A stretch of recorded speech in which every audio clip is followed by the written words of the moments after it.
प्रभु मैं अपने आप को तेरे हाथों में सौंपता हूँ, पवित्र आत्मा के अगुवाई में प्रभु आप मुझे चलाए प्यारे प्रभु जी। और जितने भी मेरे प्रिय भाई बहन प्रभु जी इस शिक्षा के साथ जुड़े हुए हैं प्रभु, उन्हें भी प्रभु आप आशीषित करें प्यारे प्रभु जी। और तेरी महिमा के लिए प्रभु जी हर एक को तो इस्तेमाल कर प्रभु। प्रभु आपकी जो योजना है प्रभु उस योजना को पूर्ण कर प्रभु। धन्यवाद देते, सारा आदर, सारी महिमा, सारा गौरव प्रभु आपके हाथ में देते और सारा नियंत्रण पवित्र आत्मा के हाथ में देते हुए यीशु के नाम से इस प्रार्थना विनती को मांगते हैं, सुन और दया से कबूल कर, आमीन। ओके, मैं चाहूंगा ब्रदर हर्षल उस चीज को जो है आप थोड़ा दिखाइएगा। Brother Harshal, okay. तो प्रियो, अभी तक हमने देखा था, पिछले बार हमने देखा था कि परमेश्वर के जो है, हमने पिछले बार कुछ बातों को हमने देखा था, यूहन्ना की किताब हमको क्या बताती है उसके बारे में हमने देखा था। और आज जो है हम लोग देखने जा रहे हैं कि परमेश्वर के पुत्र की दूसरों की हित में प्रार्थना, इसे हम इंटरसेसरी प्रेयर भी कहते हैं। और इंटरसेसरी प्रेयर इसलिए होती है, हम अपने लिए नहीं परंतु दूसरों के लिए जो है हम लोग क्या करते हैं, प्रार्थना करते हैं। और यूहन्ना की किताब उसका 17वां अध्याय 1 से लेकर 26 तक इन बातों को हम लोग यहाँ पर देखने जा रहे हैं। और यहाँ पर इस प्रकार से कहा जाता है, जैसे आपके स्क्रीन पर दिख रहा है ना, कि इस मान प्रार्थना में जिसे महायाजकीय प्रार्थना कहा जाता है। तो हम लोग देखते हैं कि महायाजकीय प्रार्थना क्या है। महायाजकीय प्रार्थना, वहां पर मैंने कुछ बातों को जो है आप लोगों को बताया है, ठीक है। संस्कृत में जो है क्या होता था, पुराने नियम में यदि किसी को प्रभु के साथ वार्तालाप करना था या कुछ भी बातें अगर प्रभु के पास में अगर उनको पहुंचाना था, तो वो क्या करते थे, वहां पर महायाजक होते थे। और महायाजक जो है वो लोगों के और परमेश्वर के बीच में जो है वो क्या करते थे, एक मध्यस्थी करते थे। और कोई भी जो है परमेश्वर के साथ में डायरेक्ट जो है बातें नहीं कर सकता था, और उसके लिए परमेश्वर ने उपाय किया था। और महायाजक को जो है परमेश्वर ने क्या किया था, नियुक्त किया था। सॉरी। तो महायाजक जो है वही जो है लोगों के पापों के लिए क्या करते थे, बलिदान और जो भी चढ़ाया करते थे, वो सब महायाजक लोग करते थे और कोई उन कामों को कर नहीं सकता था।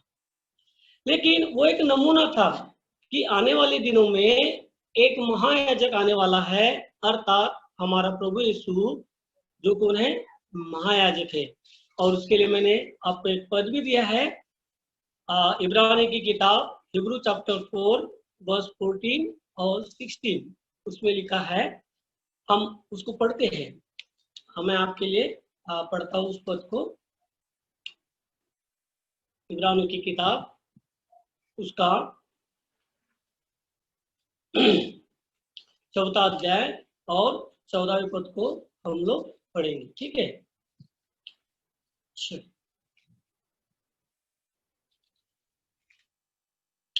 वहां पे उस प्रकार से लिखा हुआ है 14वें पद में, जबकि हमारा ऐसा बड़ा महायाजक है जो स्वर्ग में से होकर गया, अर्थात परमेश्वर का पुत्र यीशु, तो आओ हम अपने अंगीकार को दृढ़ता से थामे रहे, क्योंकि हमारा ऐसा महायाजक नहीं जो हमारी निर्बलताओं में हमसे सहानुभूति न रखे, वो तो सब बातों में हमारे ही समान परखा गया, फिर निष्पाप निकला। हम देखते हैं कि प्रभु यीशु को जो है महायाजक के रूप में जो है इब्रानी की किताब में जो है बताया गया। तो जो महायाजक की जो प्रार्थना होती है वो किसके लिए होती है, या महायाजक जो भी कार्य करते थे किसके लिए करते थे, लोगों के लिए करते थे, ठीक है। तो आज हम लोग देख रहे हैं कि परमेश्वर पुत्र की दूसरों की हित में प्रार्थना, दूसरों के लिए जो है परमेश्वर क्या कर रहा है, अपने प्रार्थना का बलिदान चढ़ा रहा है। और किन किन बातों के लिए वो प्रार्थना कर रहे हैं उसके बारे में हम आगे यहाँ पर हम लोग देखेंगे। तो प्रभु यीशु करते क्या है कि जो कुछ हम प्रार्थना करते हैं परमेश्वर और हमारे बीच में प्रभु यीशु क्या है, मध्यस्थी है। और हम इंटरसेसरी प्रेयर को क्या कहते हैं, मध्यस्थी की प्रार्थना। ठीक है ना, कि हम कोई एक व्यक्ति है और उस व्यक्ति के लिए हम प्रार्थना कर रहे हैं और उसके लिए जो है हम लोग क्या कर रहे हैं, प्रार्थना का बलिदान चढ़ाते हैं। किससे, परमेश्वर से।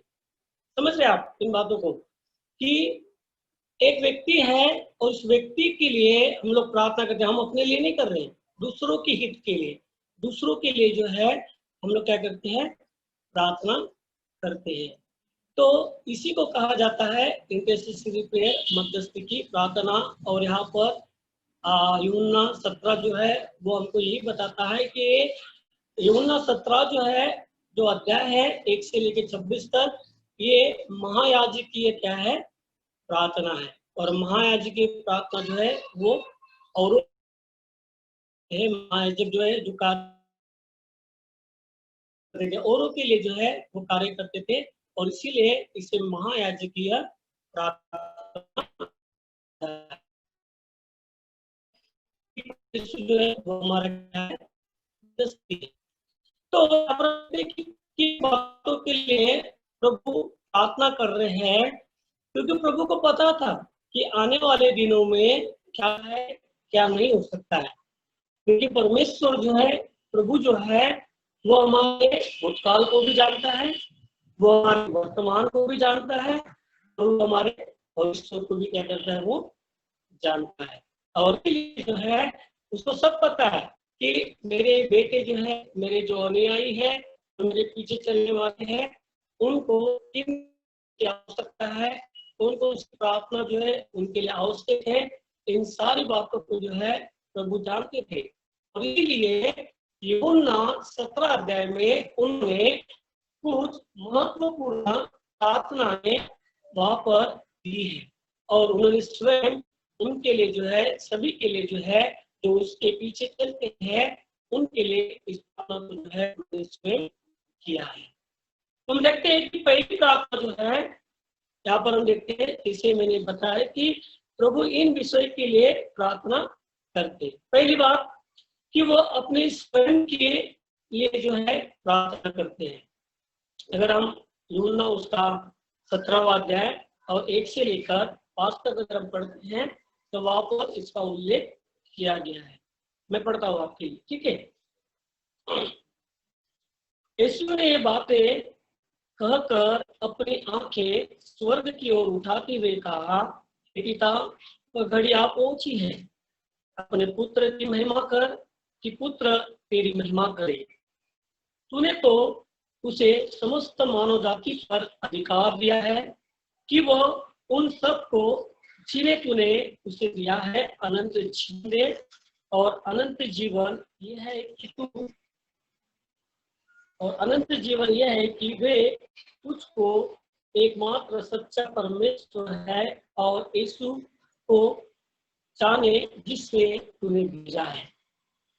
तो देखते हैं कि कुछ है आप प्राप्त कर रहे हैं, और 14 पद में भी, तो काम तूने मुझे करने को दिया था उसे पूरा करके मैं पृथ्वी पर तेरी महिमा की है। पिता, अब अपने साथ तेरी महिमा उस महिमा से कर जगत की उत्पत्ति से पहले तेरे साथ की थी। तो यहाँ पर प्रभु जो है अपने स्वयं के लिए जो है क्या कर रहे हो, प्रार्थना कर रहे। क्यों स्वयं के लिए? क्योंकि आगे जो कार्य होने वाला है, क्योंकि यीशु को जो है क्रूस पर चढ़ाया जाने वाला है, और यीशु जो है वहां पर जो है जब क्रूस पर चढ़ाया जाएगा, तो उनको जरूरी है कि परमेश्वर की सामर्थ और परमेश्वर की महिमा उनके साथ हो, क्योंकि वो स्वयं परमेश्वर है कि साथ ही वो पिता की इच्छा के विरुद्ध कुछ भी है कि वो परमेश्वर की इच्छा जो है वो पूर्ण करते हैं। तब कहते हैं कि दो प्रकार की बात है। प्रभु यीशु यहाँ पर उस महिमा को मांग रहा है, वो इसीलिए ताकि उसके द्वारा पिता की महिमा हो। आप ये बात को समझिए, ठीक है। प्रभु यीशु प्रार्थना कर रहा है और वो पिता से महिमा को मांग रहा है, और महिमा इसलिए मांग रहा है कि उस महिमा के द्वारा पिता की क्या हो, आराधना हो। ओके,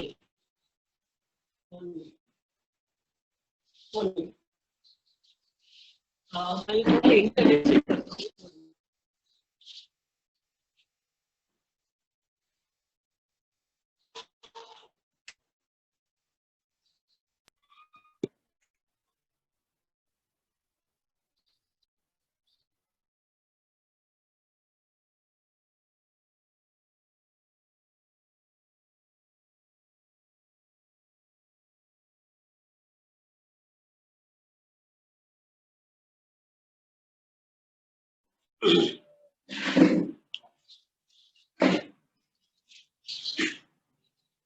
ठीक है, नाउ इज ओके।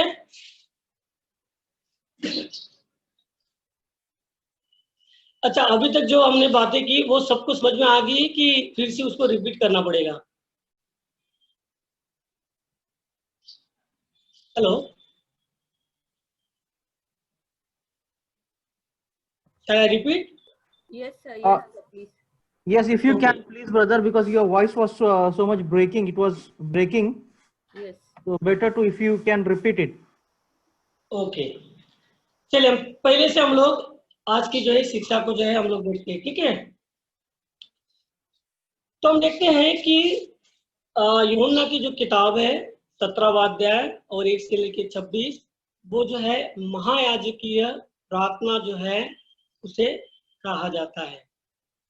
और महायाजकीय जो प्रार्थना है, जैसे कि हम देखते हैं पुराने नियम में, अगर लोगों को अगर परमेश्वर के साथ में कुछ भी अगर बात करना था या कुछ भी अगर बलिदान चढ़ाना था, तो उनके मध्य में जो है क्या थे, महायाजक थे, और वही केवल मात्र परमेश्वर के पास में हमारे निवेदन को लेकर जाते थे, ठीक है।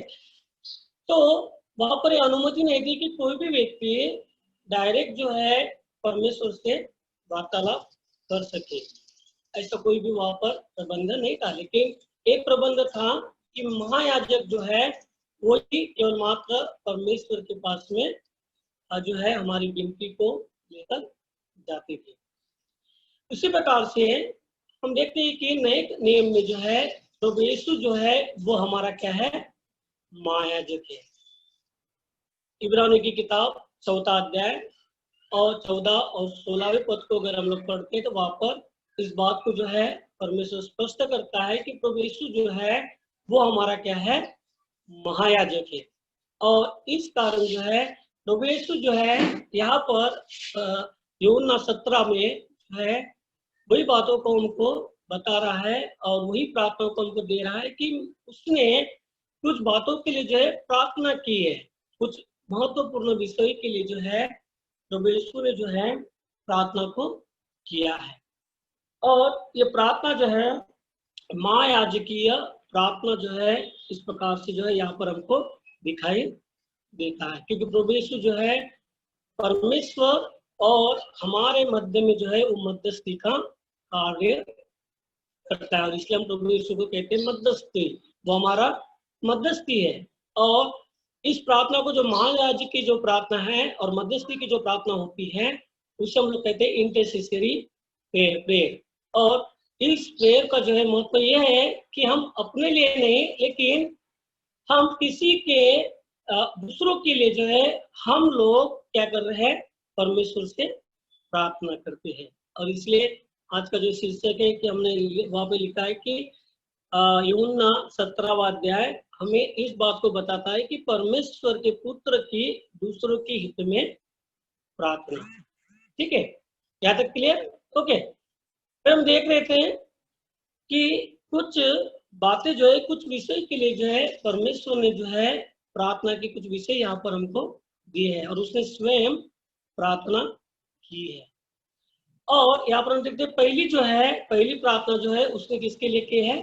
स्वयं के लिए, कि परमेश्वर की महिमा उसे मिले, जिसके द्वारा पिता की भी क्या हो? महिमा हो। यहाँ पर ध्यान दीजिएगा, एक महत्वपूर्ण बात यह है कि वो पिता से महिमा को चाहता है। वो इसलिए नहीं कि खुद की प्रशंसा करे या खुद के कार्य को करे, लेकिन वो यहाँ पर प्रार्थना कर रहा है कि परमेश्वर से मुझे महिमा मिले, जिसके द्वारा मैं पिता के महिमा करने पाऊं। आपको पता होगा पुराने नियम में और एक व्यक्ति था जिसने महिमा पाने का प्रयत्न किया था। अगर हम लोग पढ़ते हैं एशिया उसका 14वां अध्याय और 12वीं पद, एशिया नबी की किताब उसका 14वां अध्याय और उसका हम लोग 12 से लेकर 15 तक हम लोग पढ़ते हैं। मैं आपके सामने उस पद को जो है पढ़ता हूँ।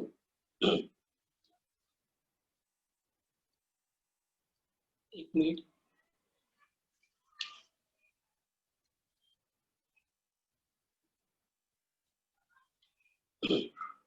देखिए, मैं आपके सामने उस पद को पढ़ता हूँ।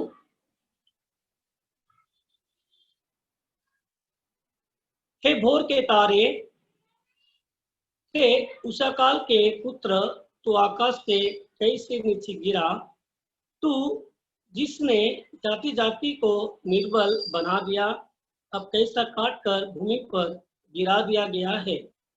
परंतु तूने अपने मन में कहा था, मैं आकाश पर चढ़ूंगा, परमेश्वर के तारों से भी ऊपर वो अपना सिंहासन स्थापित करूंगा।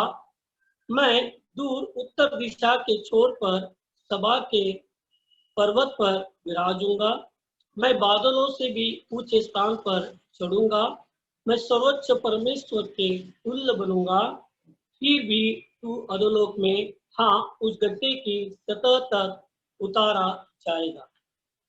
हम देखते हैं कि भोर का तारा अर्थात जो शैतान जो है, उसने क्या किया?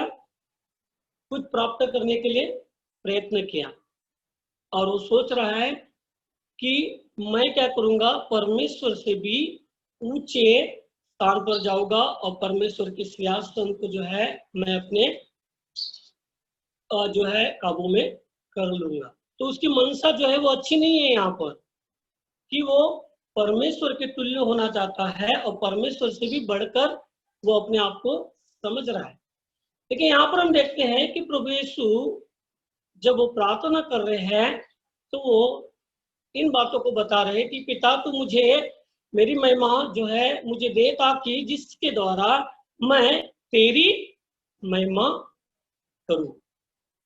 तो प्रार्थना में कई बार ऐसा होता है प्रियो कि हम लोग भी जो है स्वयं के लिए जब हम प्रार्थना करते हैं तो हमें किस प्रकार से प्रार्थना करना चाहिए, इसके बारे में यूहन्ना हमको यहाँ पर प्रभु यीशु के बारे में जो है यूहन्ना की पत्री 17वें अध्याय में हमको बताया गया है कि जब हम स्वयं के लिए भी जब हम प्रार्थना करते हैं, जैसे प्रभु यीशु ने स्वयं के लिए प्रार्थना की, परमेश्वर की महिमा से भरने के लिए प्रार्थना की, ताकि उस महिमा के द्वारा पिता की ही महिमा वो करना चाहता है। एक दूसरा व्यक्ति है जो शैतान है, जिसके बारे में अभी हमने वचन पढ़ा है, वो खुद की महिमा को करना चाहता है, ठीक है ना। और इसीलिए परमेश्वर ने उसको क्या कर दिया है, नीचे अधोलोक में गिरा दिया है। तो आज जो प्रियो हमारी प्रार्थना कैसी है, प्रभु यीशु ने सुंदर बातें यहाँ पर दी है कि उसने स्वयं के लिए प्रार्थना की, अपने खुद के लिए प्रार्थना की। इस प्रार्थना में वो हमें ये बताता है कि मैं इसलिए प्रार्थना स्वयं के लिए कर रहा हूँ कि परमेश्वर से सामर्थ को पाऊं, और जो सामर्थ परमेश्वर मुझे देता है उस सामर्थ से मैं परमेश्वर की ही कार्य को मैं करूं। तो ये बातें जो है महत्वपूर्ण है। तो प्रभु कुछ महत्वपूर्ण प्रार्थनाएं जो है आज के लिए भी हमें यहाँ पर बताते हैं कि आज हमें भी जो है स्वयं के लिए प्रार्थना करना चाहिए कि परमेश्वर तो अपने महिमा से मुझे भर, और परमेश्वर अपने सामर्थ्य से तो मुझे भर, लेकिन ये जो सामर्थ प्रभु मुझे मिल, वो मैं तेरे ही कार्य के लिए, तेरी ही महिमा के लिए मैं इस्तेमाल करने पाऊँ। इस प्रकार की प्रार्थना हम स्वयं के लिए करें। बाकी जो हमारी आवश्यकता है उसके लिए आप लोग प्रार्थना कर सकते हैं, लेकिन अधिकतर बातें जो है हमारे परमेश्वर के राज्य के लिए, किंगडम ऑफ गॉड के लिए, परमेश्वर की महिमा के लिए जो है वो बातें हमारी प्रार्थना में होना चाहिए, सम्मिलित होना चाहिए, और उसी के द्वारा जो है हम परमेश्वर की महिमा को कर सकते हैं। दूसरी प्रार्थना प्रभु यीशु ने यहाँ पर हमको सिखाई है, और ये जो महायाजकीय प्रार्थना है, और इस प्रार्थना में जो है परमेश्वर जितने भी सारी प्रार्थनाएं जो है वो कैसे महायाजकीय प्रार्थना है, दूसरों के हित के लिए जो है यहाँ पर प्रार्थना है, और ये जो है शिक्षा जो है प्रभु यीशु हमें इस अध्याय के द्वारा हमको देना चाहता है। ठीक है, तो दूसरी जो प्रार्थना है वो है विश्वासियों की सुरक्षा के लिए प्रार्थना। आपने देखा होगा प्रियो,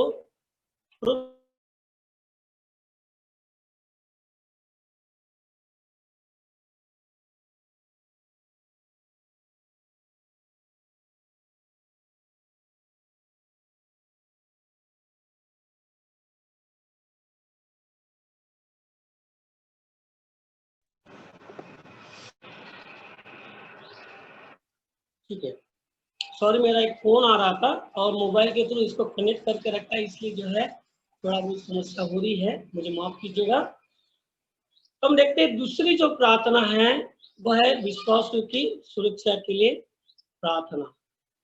हम देखते हैं कि ये सारी बातें प्रभु ने कब लिखा है, काफी सालों पहले जो है ये बातें जो है सारी प्रार्थना के विषय जो है प्रभु ने लिखा है, लेकिन आज हम लोग देखते हैं ये सारी प्रार्थनाएं जो है आज हमारे लिए कितना महत्वपूर्ण है ना, कि विश्वासियों की सुरक्षा के लिए प्रार्थना।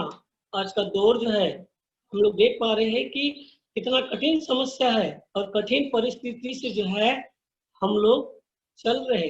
प्रभु को पता था कि आने वाले दिनों में क्या होने वाला है, आने वाले दिनों में मेरे लोग जो कैसे होने वाले हैं, और आने वाले दिनों में जो है मेरे विश्वासी लोगों की सुरक्षा के लिए जो है मेरी प्रार्थना जो है वो महत्वपूर्ण है। और इसीलिए हमारा महायाजक जो है वो हमारे लिए क्या कर रहा है, प्रार्थना कर रहा है, और वो प्रार्थना इस प्रकार से है कि वो विश्वासी की सुरक्षा के लिए जो है वो प्रार्थना कर रहा है। इसको मैं विस्तार से जो आप लोगों को समझाता हूँ। मत्ती उसका 24वां अध्याय और 4 से लेकर 14 तक हम लोग इन पदों को हम लोग पढ़े।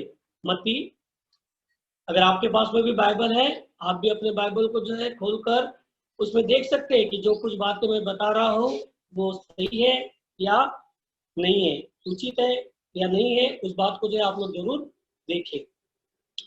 हम देखते हैं मत्ती उसका 24वां अध्याय 24, Matthew chapter 24 and verse 4 to 14।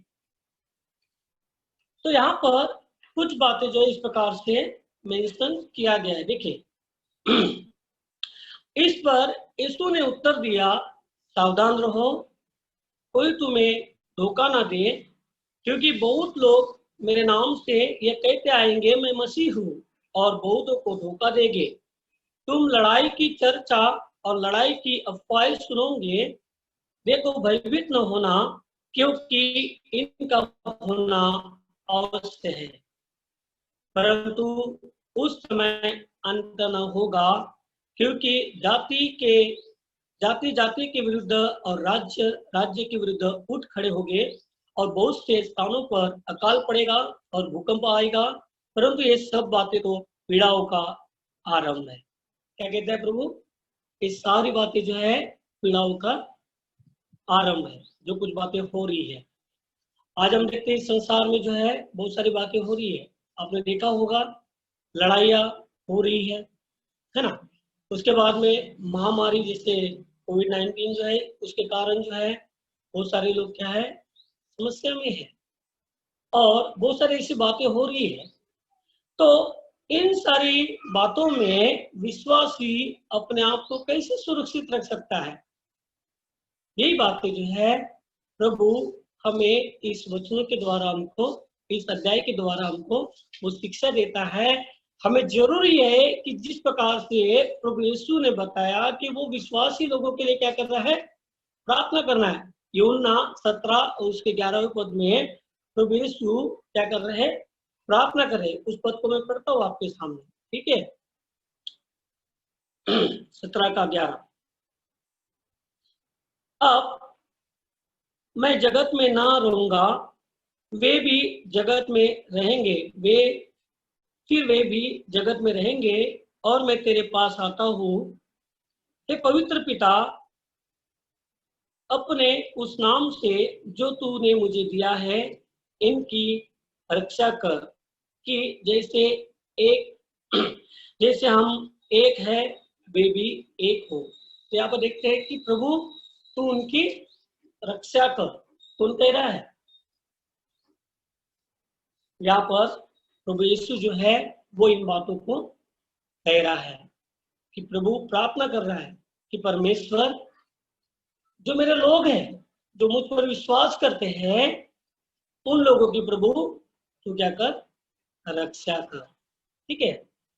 आज प्रियो, कई बार हम इन बातों में चूक जाते हैं। प्रभु वही शिक्षा को हमको यहाँ पर समझाना चाह रहा है, सिखाना चाह रहा है कि हमें विश्वासियों की सुरक्षा के लिए जो है प्रतिदिन हमको क्या करना चाहिए, प्रार्थना करना चाहिए। और हम क्यों करें? क्योंकि परमेश्वर स्वयं मध्यस्थी किया है, और परमेश्वर ने स्वयं इंटरसेसरी प्रेयर जो है हमारे लिए की है।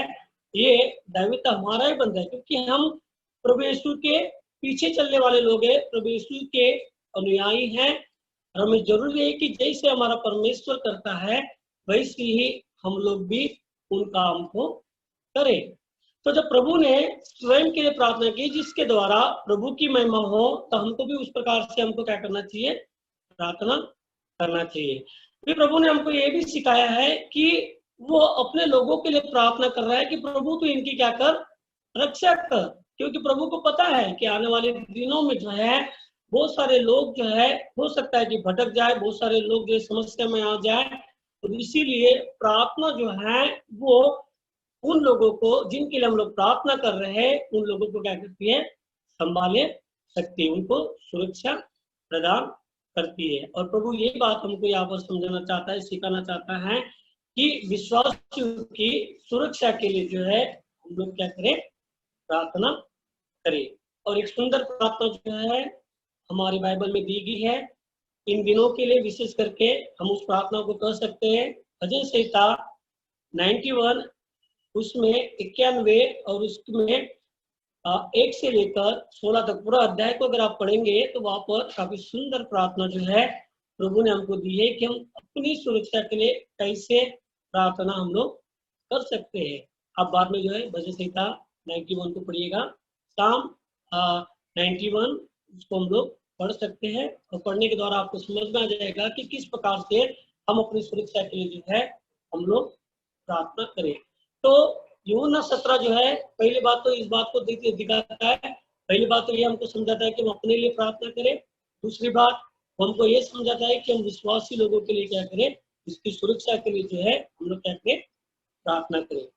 तीसरी प्रार्थना प्रभु हमको यहाँ पे समझाता है कि विश्वासियों के पवित्रीकरण के लिए जो है हमें क्या करना चाहिए, प्रार्थना करना चाहिए। अब ये प्रार्थना क्यों जरूरी है कि हम लोग क्यों पवित्र होना चाहिए, या पवित्रीकरण जो है उसके लिए हम लोग क्यों प्रार्थना करें, इसके बारे में भी हमें प्रभु बताता है। उसी का 17 हम लोग पढ़ते हैं, ठीक है। वहां पर उस प्रकार से लिखा है,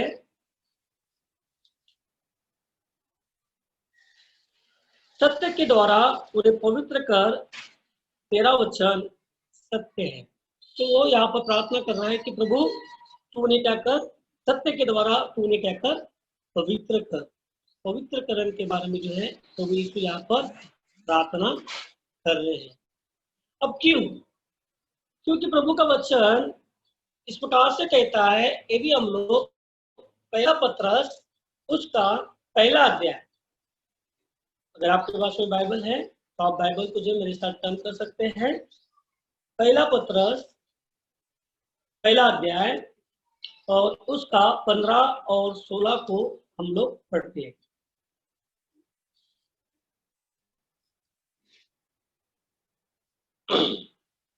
देखिए मैं आपके सामने पढ़ता हूं। परंतु जैसे तुम्हारा बुलाने वाला पवित्र है, वैसे ही तुम भी समस्त आचरण में पवित्र बनो, क्योंकि ये लिखा है, तुम पवित्र बनो क्योंकि मैं पवित्र हूँ। तो हमारा परमेश्वर जो है, कुछ विशेष प्रार्थना को, बाकी सब प्रार्थना तो हम लोग करते हैं कि परमेश्वर मुझे ये चाहिए, वो चाहिए, ये चाहिए, वो चाहिए, सब बातों के लिए हम लोग प्रार्थना करते हैं। लेकिन परमेश्वर ने किन किन बातों के लिए प्रार्थना की है, वो हमें यूहन्ना 17वां अध्याय जो है हमें यहाँ पर बता रहा है। तो हम देखते हैं कि विश्वासी लोगों की पवित्र जीवन के लिए, पवित्रता के लिए जो है परमेश्वर यहाँ पर क्या कर रहे हैं, प्रार्थना कर रहे हैं कि प्रभु उन्हें तू क्या कर, पवित्र कर, सत्य के द्वारा तू उन्हें क्या कर, पवित्र कर। क्योंकि बाइबल इस प्रकार से कहती है, जैसे हमने अभी पहला पत्रस और उसका पहला अध्याय और 15 और 16 पद को हमने पढ़ा है, 1 Peter chapter 1 and verse 15 to 16, कि वो पवित्र है। और यदि हम परमेश्वर के लोग हैं और यदि हम परमेश्वर को देखना चाहते हैं या परमेश्वर की महिमा अगर हम करना चाहते हैं, तो जरूरी है कि हम लोग पवित्र हो। और एक पद को जो है मैं आपके सामने पढ़ता हूँ, दूसरा कुरिन्थियों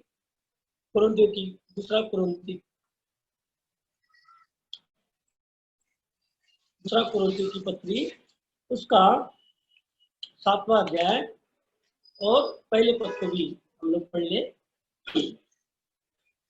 मैं आपके लिए पढ़ता हूँ, ठीक है। दूसरा कुरिन्थियों उसका 7वां अध्याय और पहले पद को भी हम लोग पढ़े। अतः हे प्रियो, जबकि हम ये प्रतिज्ञाएं प्राप्त की है, तो आओ परमेश्वर के भय में पवित्रता को सिद्ध करते हुए हम देह और आत्मा की सब अशुद्धता से अपने आप को शुद्ध करें। तो प्रभु यहाँ पर दूसरी बात ये भी बता रहा है कि हमें पवित्र होना जरूरी है, ताकि हमारे अंदर जो अशुद्धता है वो क्या हो जाए, हमारे मन में ना हो। क्योंकि परमेश्वर जो है वो कौन है, पवित्र है, और वो चाहता है कि जितने भी लोग उस पर विश्वास करते हैं वे लोग भी क्या हो, पवित्र हो। इसीलिए प्रभु यहाँ पर प्रार्थना कर रहे हैं कि परमेश्वर जो है वो उन्हें क्या करे, पवित्र करे। क्योंकि एक वचन में और इस प्रकार से लिखा हुआ, इब्रानियों की किताब उसका 12वां अध्याय और 14वें पद में इस प्रकार से लिखा है, आप पढ़ सकते हैं या फिर मैं पढ़ता हूँ आप लोगों के लिए। इब्रानियों की किताब उसका 12वां अध्याय और 14वें पद में इस प्रकार से लिखा है, सुनेगा।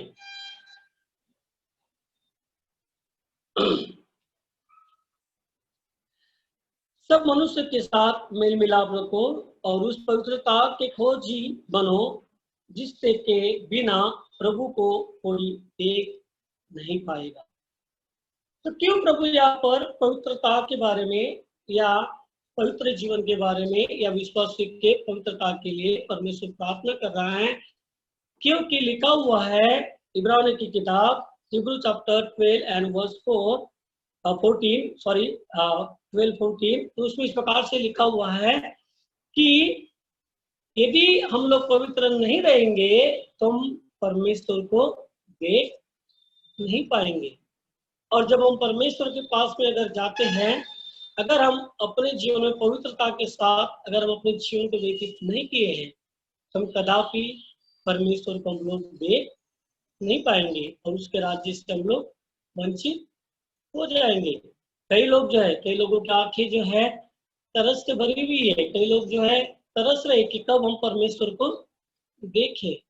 लेकिन परमेश्वर को अगर देखना है तो जरूरी है कि हमें पवित्र होना है और पवित्र जीवन हमारा होना है। और इसीलिए यहाँ पर हम देखते हैं कि प्रभु यीशु जो है चाहते हैं कि हर व्यक्ति पिता को देखे, हर व्यक्ति पिता के पास में रहे, हर व्यक्ति जो है परमेश्वर से मिले रहे। और इन सारी बातों के लिए पवित्र होना जो है वो जरूरी है। और इसीलिए प्रभु जो है यहाँ पर एक प्रार्थना कर रहे हैं विश्वासियों के लिए कि हर विश्वासी, हर व्यक्ति जो प्रभु यीशु के ऊपर विश्वास करता है वो क्या बने, पवित्र बने, क्योंकि प्रभु की इच्छा है कि वो परमेश्वर को देखे। और अगर परमेश्वर को अगर हमको देखना है तो जरूरी है कि हम लोग क्या हो, पवित्र हो। तो इन बातों के बारे में जो है तीसरी प्रार्थना प्रभु यहाँ पर कर रहे हैं। इतनी सुंदर प्रार्थना है ना कि परमेश्वर इतनी सुंदर प्रार्थना जो है वो हमारे लिए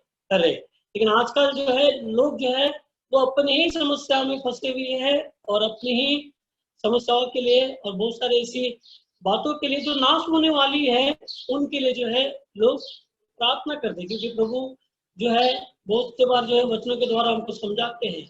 और यहाँ पृथ्वी पर जो कुछ भी हम जो ऑन करेंगे, पृथ्वी पर जो भी हम लोग क्या करेंगे, जिसको प्राप्त करते हैं, पृथ्वी की चीजें पृथ्वी पर रह जाएगी।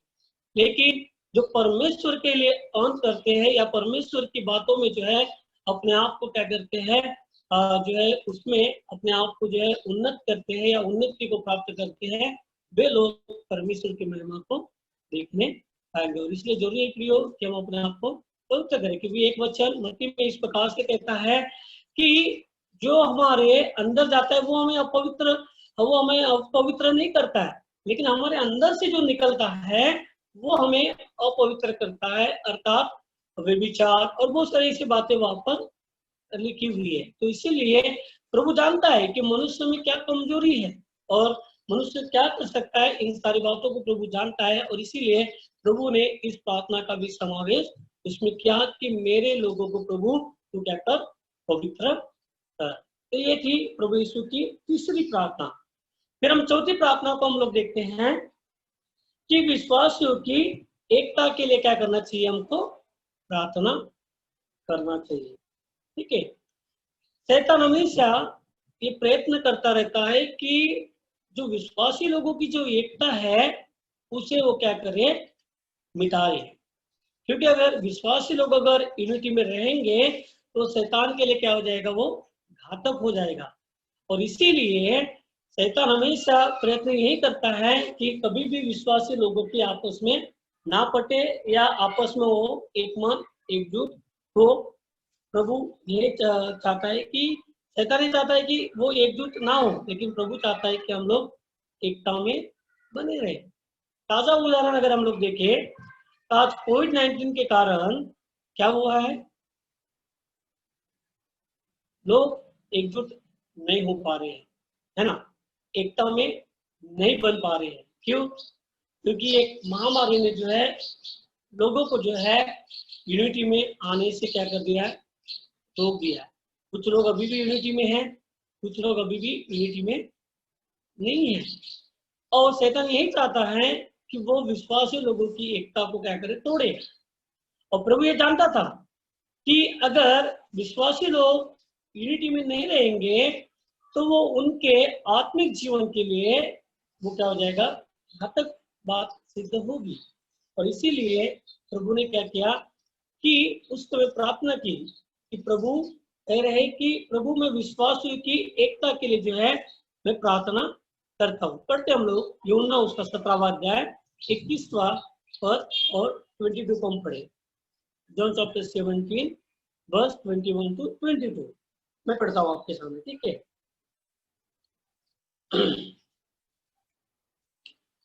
यहाँ पर इस प्रकार से लिखा हुआ है कि वे सब एक हो जैसे हे पिता तू मुझ में है और मैं तुझ में हूँ, वैसे ही वे भी हम में हो, जिससे कि संसार विश्वास करे कि तू ही ने मुझे भेजा है। और वो महिमा जो तूने मुझे दी है मैंने उन्हें भी दी है कि वे वैसे ही एक, हाँ, और हम एक है। प्रभु कहता है, प्रार्थना करता है कि प्रभु मैं प्रार्थना करता हूँ पिता तुझसे कि ये सब लोग एक रहे, हाँ एक रहे। इस वचन को जो है ध्यान दीजिएगा प्रियो, परमेश्वर की इच्छा हमेशा ये रही है कि हमेशा लोगों को एकता में बनाए रखे। लेकिन होता क्या है कि शैतान जो है लोगों को एक मन एक चीज होने नहीं देता है। हमेशा चर्च में जो है इस प्रकार की बातों को हम देखते हैं, उसका उसके साथ नहीं पड़ता है, उसका उसके साथ नहीं पड़ता है। और वो उसके विरुद्ध में है, वो उसके विरुद्ध में है। इवन लोग बड़े बड़े चर्चेस में जो है पॉलिटिक्स भी खेली जाती है। चर्च इसके लिए नहीं है कि हम लोग एक दूसरे के विरोध में कुछ बातें कहें, एक दूसरे के विरोध में जो है कुछ बातों को अपने मन में रखे या पॉलिटिक्स खेले। इसके लिए परमेश्वर ने चर्च नहीं बनाया। चर्च तो इसलिए है, जैसे पीड़ितों के काम आपको पास्टर पढ़ा ही रहे हैं कि वहां पर पीड़ितों के काम में लिखा हुआ है कि विश्वासी लोग जो है एकजुट होते थे रोटी तोड़ने के लिए, प्रार्थना करने के लिए, संगति के लिए और उपदेश सुनने के लिए। ये है हमारा चर्च। चर्च का पैटर्न ये है। लेकिन आज जो है लोगों ने क्या किया है, चर्च को जो है वो अलग रीति से जो है लोग उसे क्या करते हैं, बताते हैं। इवन दो अन्य जाति के लोग भी कभी कभी इन बातों को कहते हैं, अरे वहां तो हमेशा झगड़ा होते रहता है। अब किसी चर्च में होता होगा, किसी चर्च में नहीं भी होता होगा, लेकिन अन्य जाति के लोग भी इस प्रकार से क्या है चर्च के बारे में गवाही देते। चर्च की गवाही क्या होना चाहिए? हाँ, वे लोग एकजुट होते हैं, प्रार्थना करते हैं, परमेश्वर के वचन से सीखते हैं, संगति करते हैं, रोटी तोड़ते हैं। ये हमारी क्या होना चाहिए? एक गवाही होना चाहिए। तो ये सारी बातें एकता को दर्शाता है। लेकिन आज इस एकता को जो है हम लोग काफी जो है कम लोगों में पाई जाती है, और बहुत कम लोग हैं जो एकता में बने हुए। इवन दो परिवार में भी जो है लोगों के बीच में एकता नहीं पाई जाती है, और इसीलिए प्रभु जानते थे ये महत्वपूर्ण बात है, और इसीलिए विश्वासियों की एकता के लिए प्रभु यहाँ पर क्या कर रहे हैं? प्रार्थना कर रहे हैं। जैसे कि अगर आप लोग बाद में आप घर में पढ़ लीजिएगा, मत्ती उसका 18वां अध्याय और 19 और 20, इसको हम भली बात ही जानते हैं। Matthew chapter 18 verse 19 to 20। तो उसमें इस प्रकार से बताया गया है कि यदि दो व्यक्ति किसी बात के लिए अगर प्रार्थना करते हैं तो परमेश्वर उस प्रार्थना को क्या करता है? सुनता है। और 20वें पद में प्रभु इस प्रकार से कहते हैं, जहां मेरे नाम से 2 या 3 उपस्थित है वहां पर परमेश्वर क्या है? उपस्थित है। तो प्रभु इस बात को काफी महत्व दे रहे हैं कि लोग जो है वो एकता में रहे, यूनिटी में बने रहे, जिसके कारण परमेश्वर क्या हो? महिमा हो। और इस बातों के लिए प्रभु यहाँ पर हमें जो है बताना चाहते हैं। एक वचन मैं आपके सामने पढ़ता हूँ, इब्रानी की किताब हिब्रू चैप्टर 10 and 24। आपके पास में अगर बाइबल है आप इन पदों को पढ़ सकते हैं। मैं आपके लिए इस पद को जो है पढ़ता हूँ।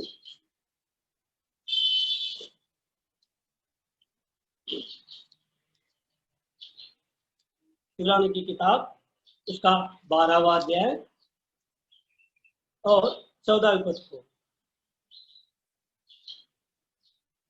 सब मनुष्य के साथ मेल मिलाप रखो। सॉरी, इब्रानी की किताब 10वां अध्याय और उसके जो है 25वें पद को हम लोग पढ़ते हैं। Hebrew chapter 10 and verse 25। और एक दूसरे के साथ इकट्ठा होना ना छोड़ो, जैसे कि इतने की रीति है, वरन एक दूसरे को प्रोत्साहित करते रहो, और उस दिन को निकट आते देखकर और भी अधिक इन बातों को किया करो। प्रभु यहाँ पर जो है हमें यूनिटी के बारे में बताता है कि हम एक दूसरे के साथ इकट्ठा होना ना छोड़े। आज क्या हुआ है? कोविड-19 के कारण जो है हम लोग इकट्ठा नहीं हो पा रहे हैं, है ना। और शैतान की एक चाल है कि वो लोगों को इकट्ठा होने नहीं दे रहा है। और यहाँ पर लिखा है, जैसे कि कितनों की रीति है, वह एक दूसरे को प्रोत्साहित करो, और उस दिन को निकट आते देखकर और अधिक इन बातों को किया करो। जैसे जैसे समय निकट आता है, क्योंकि हम देख रहे हैं कि अभी हम लोग अंत के समय में है। और जैसे अभी हमने मत्ती रखी सुसमाचार उसमें पढ़ा था कि ये तो पीड़ाओं का आरंभ है, इसके बाद में और भी पीड़ाएं आने वाली है, और भी समस्या जो है वो हमारे जीवन में आने वाली है। तो केवल मात्र शुरुआत है, अंत नहीं है। तो क्या हम लोग इस कारण इकट्ठा होना छोड़ दे, या इस कारण हम परमेश्वर की महिमा ना करें और एकजुट एक मन ना हो? कि कुछ समस्या हमारे जीवन में है और उसके कारण जो है हम लोग जो इकट्ठा होना छोड़ दें?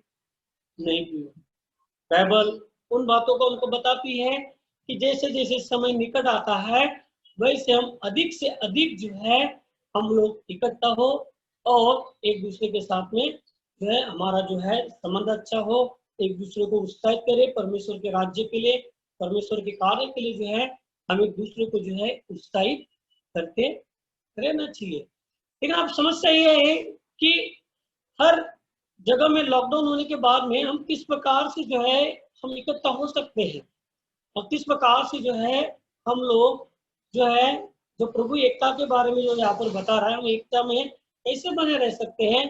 प्रियो, हमारे पास में काफी ऐसे साधन जो है परमेश्वर ने हमको दिया है। कुछ लोगों के लिए तो ये बहाना बन गया है और कुछ लोग जो है ये यूनिटी में नहीं आना चाहते। हम भी देखते हैं कई बार जब हम ऑनलाइन सर्विस को चलाते हैं, कुछ लोग तो जो है ऑनलाइन सर्विस में रहते हैं। जब हम प्रार्थना सभा को चलाते हैं तो कुछ लोग आते हैं लेकिन कुछ लोग नहीं आ पाते हैं। क्यों? क्योंकि शैतान यही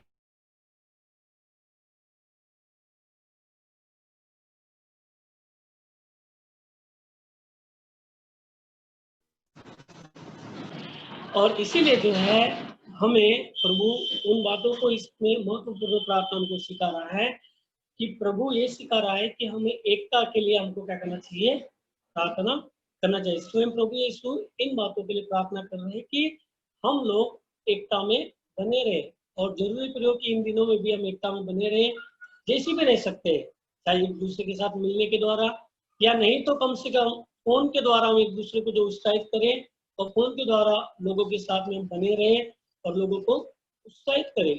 या फिर अगर ऑनलाइन अगर कुछ ऐसे साधन आपके पास नहीं तो उसके द्वारा भी जो है एक दूसरे को हम प्रोत्साहित करें और यूनिटी में बने रहे। इस यूनिटी को जो है हम किसी भी प्रकार से खोए ना, क्योंकि शैतान की यही बड़ी जो है योजना है कि वो लोगों को एकता में आने से रोकेगा और वो लोगों को एकता से जो है दूर करेगा, यूनिटी में नहीं आने देगा और जिसके कारण परमेश्वर की महिमा नहीं होंगी। और यही जो है शैतान सबसे बड़ी चालाकी कर रहा है और काफी लोग इसके शिकार भी हो चुके हैं। लेकिन हमें उनके लिए प्रार्थना करना चाहिए कि प्रभु सबको एकता में लेकर आ और प्रभु उनको बचा और उनकी जो उनके द्वारा प्रभु तेरी महिमा होने पाए, इस बातों के लिए जो हमको क्या करना चाहिए? प्रार्थना करना चाहिए। क्योंकि प्रभु का वचन कहता है कि जैसे जैसे दिन आते हैं निकट आते हैं हमें अधिक क्या होना चाहिए? एकता में आकर प्रार्थना में अपने समय को व्यतीत करना चाहिए और प्रभु की महिमा करना चाहिए। जैसे भी आपसे जमता है, चाहे फिजिकली हो चाहे ऑनलाइन हो या कैसे भी, जिस प्रकार से भी हम एक साथ आ सकते हैं, एक साथ आए और परमेश्वर के नाम की क्या करें? लोग महिमा करें, एकता को नाम करें। फिर पांचवी महत्वपूर्ण प्रार्थना प्रभु यहाँ पर हमको देता है, पूर्ण विश्वास परमेश्वर विश्वासियों के लिए प्रभु की महिमा देखने के लिए जो है, ताकि हर विश्वासी प्रभु की महिमा को देखने पाए, है ना।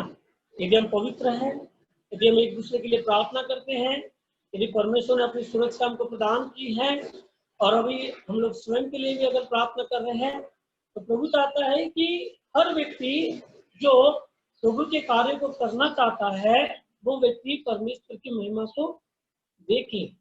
और इसलिए हम पढ़ते हैं उसका 17वां अध्याय, यूहन्ना उसका 17वां अध्याय और उसके 24वें पद को। मैं पढ़ता हूं आपके सामने। पांचवी प्रार्थना, विश्वासियों को प्रभु की महिमा देखने के लिए मिले, इसलिए हम लोग प्रार्थना करें जैसे प्रभु ने यहाँ पर किया है। देखिए, हे धार्मिक पिता, हे पिता, मैं चाहता हूं कि जिन्हें तूने मुझे दिया है जहाँ मैं हूँ वह वे भी मेरे साथ रहे, कि वे मेरी उस महिमा को देख सके जिसे तूने मुझे दी है, क्योंकि से पहले मुझसे प्रेम किया था। तो प्रभु की इच्छा ये वो लोग क्या करे? प्रभु की महिमा को देखे, क्योंकि परमेश्वर चाहता है कि हम प्रकाशित हो। जब हम परमेश्वर की महिमा में आते हैं, परमेश्वर की महिमा क्या है? कि परमेश्वर की महिमा यह है कि स्वयं उसका प्रकाश जो है वो हमारे जीवनों में हो, और जब प्रभु का प्रकाश यदि हमारे जीवन में है तो वो क्या करेगा, हमें भी प्रकाशित करेगा और हमारे द्वारा औरों को भी क्या करेगा, वो प्रकाशित करेगा। दूसरा कुरिन्थी, हम इस पद को हम लोग पढ़ लेते हैं। दूसरा कुरिन्थी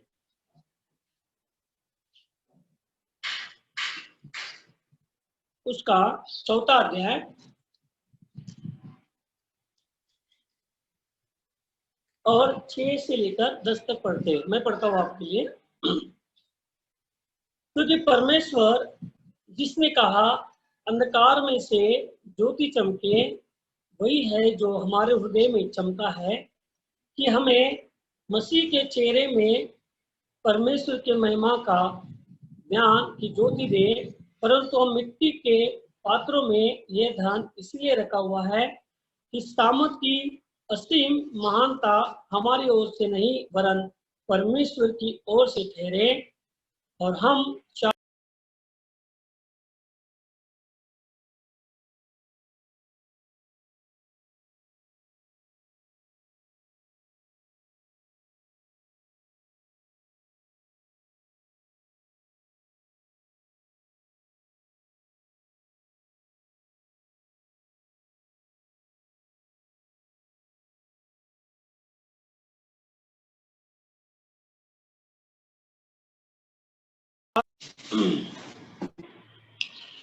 हम देखते प्रियो कि यहाँ पर प्रभु उन बातों को हमको बता रहा है। आप पढ़ लीजिएगा बाद में इस वचन को। ये वचन जो है दूसरा कुरिन्थी की किताब उसका 4 अध्याय और 6 से लेकर 10 तक आप बाद में पढ़ लीजिएगा। यहाँ पर लिखा हुआ है कि प्रभु परमेश्वर जिसकी चमक हमारे ऊपर है, अर्थात परमेश्वर, देखिए पढ़ता हूं फिर से आपके सामने। क्योंकि परमेश्वर जिसने कहा अंधकार में से ज्योति चमके, वही जो हमारे हृदय में चमका है कि हमें मसीह के चेहरे में परमेश्वर की महिमा का ज्ञान की ज्योति दे। ठीक है, तो प्रभु यहाँ पर प्रार्थना कर रहा है कि जितने भी विश्वासी लोग हैं, प्रभु वो मेरी महिमा को देखें। और परमेश्वर की महिमा को देखने के बारे में यहाँ पर प्रभु कहता है कि अंधकार में जो है वो ज्योति है, और परमेश्वर जो है इस महिमा को वो हमारे जीवन में भी रखा हुआ है।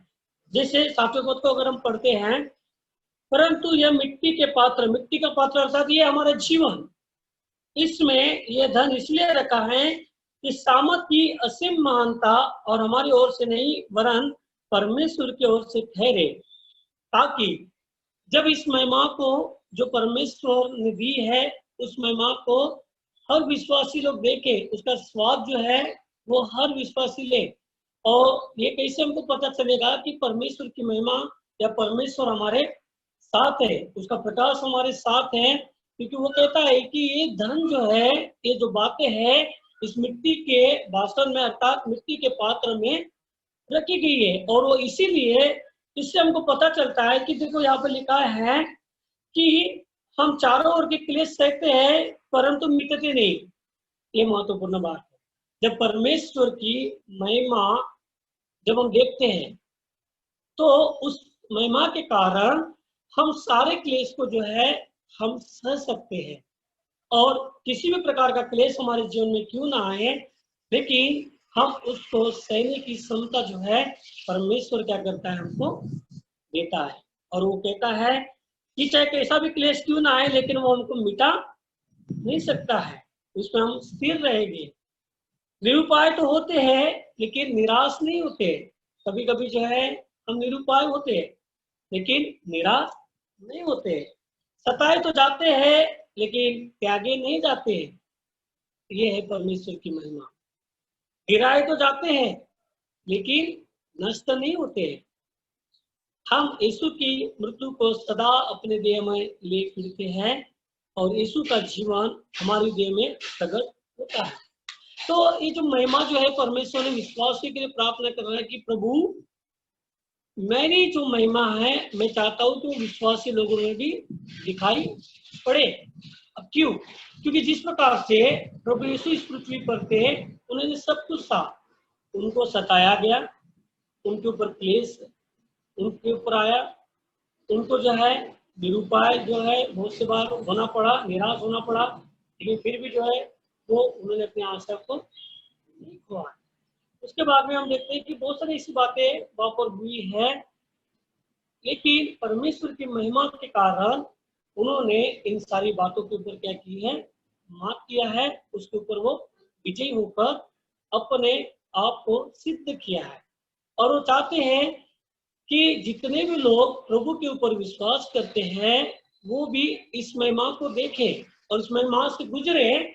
और जब वो गुजरते हैं तो परमेश्वर उनकी सहायता करे, चाहे कैसी भी समस्या उनके जीवन में क्यों ना आए, चाहे कैसी भी कठिनाई उनके जीवन में क्यों ना आए, लेकिन वे लोग जो है स्थिर रहे और परमेश्वर में बने रहे। और इसीलिए उसकी महिमा हमारे जीवन में होना जरूरी है।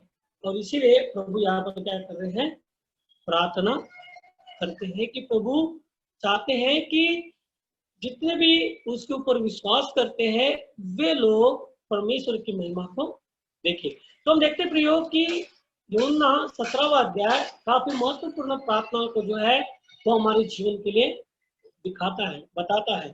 और इस प्रार्थना को हम भली बात समझे, हम अपने आत्मिक जीवन में इस प्रार्थना को हम लोग ले। कई लोग जो है प्रार्थना ही नहीं कर पाते हैं, कई लोग जो है उनका जीवन प्रार्थना का जीवन नहीं है। कई बार जो है लोग यूं ही अपने जीवन को चलाते हैं, लेकिन अगर हम लोग ऐसे ही चलते रहेंगे तो हम कदापि परमेश्वर को नहीं देख पाएंगे और परमेश्वर की महिमा में हम नहीं आएंगे। तो कदापि जो है हम परमेश्वर ने जिस बात के लिए हमको सुलझा है उस कार्य को हम पूरा नहीं कर पाएंगे। प्रभु यीशु ने तो पूरा कार्य किया है, इसलिए प्रभु यीशु इस पृथ्वी पर आए थे, उन्होंने अपने कार्य को पूरा किया है। और वो चाहते, उनकी अपेक्षा यही है कि जितने भी प्रभु यीशु के पीछे चलने वाले जो लोग हैं वो भी परमेश्वर के कार्य को पूर्ण करे। और उसका नमूना जो है प्रभु ने यहाँ पर दिया है कि हमें दूसरों के लिए भी प्रार्थना करना चाहिए। और किन किन बातों के लिए प्रार्थना करना चाहिए उसका जो है संक्षिप्त रूप में जो है प्रभु ने यहाँ पर हमको दिया। पहली बात, हम अपने लिए प्रार्थना करें, परमेश्वर की महिमा के लिए प्रार्थना करें। दूसरी बात, विश्वासियों के लिए प्रार्थना करें, विश्वासियों की सुरक्षा के लिए हम लोग प्रार्थना करें। यह हमारी जिम्मेदारी है, क्योंकि प्रभु यीशु ने जो है इस कार्य को किया है, उसने स्वयं इन बातों के लिए प्रार्थना की है। जब उसने किया है तो ये हमारी भी जिम्मेदारी है कि हमें भी ऐसी ही प्रार्थना हमको करना चाहिए। विश्वासी लोगों की पवित्रता के लिए, पवित्र जीवन के लिए जो है हमको क्या करना चाहिए, प्रार्थना करना चाहिए। क्योंकि शैतान जो है लोगों को अपवित्र करने के लिए हमेशा सोचता है, लेकिन जब हम प्रार्थना करेंगे तो परमेश्वर जो है हमारे हर एक विश्वासी भाइयों को क्या करेगा, वो पवित्र बनाए रखेगा।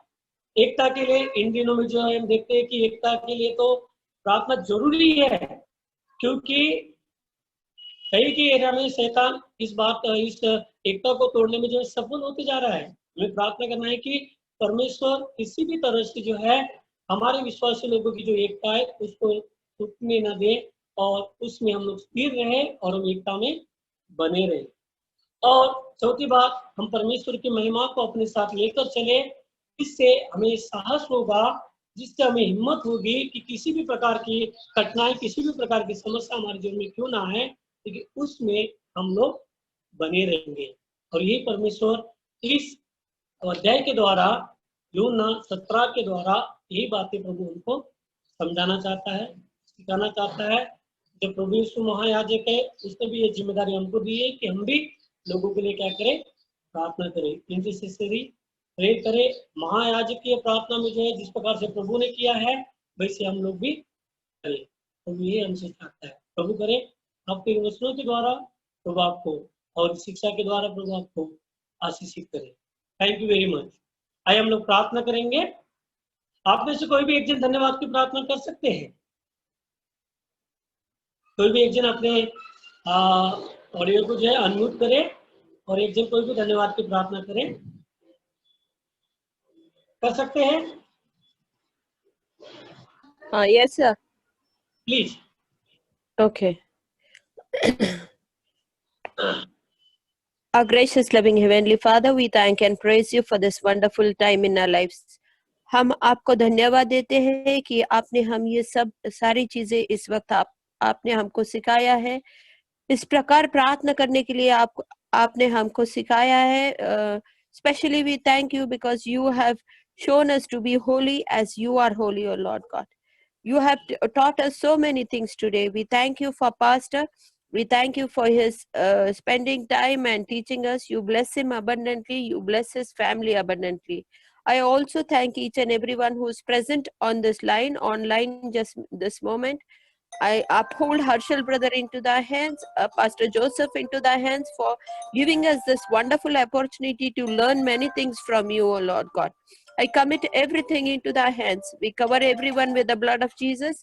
This moment we ask you to protect us from every virus. We ask you to provide all our needs and necessities, and we ask your presence to be with us throughout this week, O Lord.